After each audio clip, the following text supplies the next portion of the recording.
پنځه ویشت نه د پوهنتون یا د یونیورسټۍ هغه تنکي ځوانانو لاشونه غورځېدل، لاشونه سدي به وژلي وو، استخباراتو پورته کړي وو، بیا به په هغه عقوبت خانو کې وو، په شکنجه خانو کې به وژلي وو، بیا به د دې لاشونه و د دې جنازې به راخیستلې وې، په انبارونو باندې به غورځولې، په دې انبار باندې د یو بلوڅ جسد پروت دی، په بل انبار باندې د یو بلوڅ جسد پروت دی، او دا د کوټې انبارونه ټول د بلوچانو جسدونه اوس داسې راټول، یعنی میکسیمم هره ورځ 15 لاشونه راوتل او دا غورځېدل. دا دومره عادي قرباني نه ده. او اوس بلوچان د هغه حده تیر شوي دي چې له پاکستان سره د حقوقو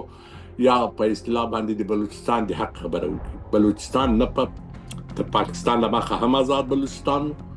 او پاکستان راغلی د قبضه کړی دی، او بس نو که ظلم ته دوام ورکوي بلوچ سر نه ټیټوي. په زانګو کې یو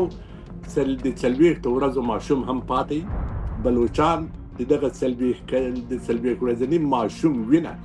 د ازادۍ په تله کې اچوي او د جنگ ته دوام ورکوي.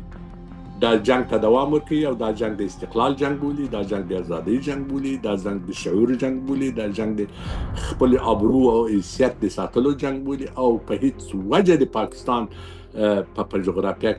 نه مني او د پاکستان په نامه باندې یو ریاست سره کاروبار نه لري، نه تنها د حقوقو بلکې هر ډول کاروبار ورسره بند کړی دی.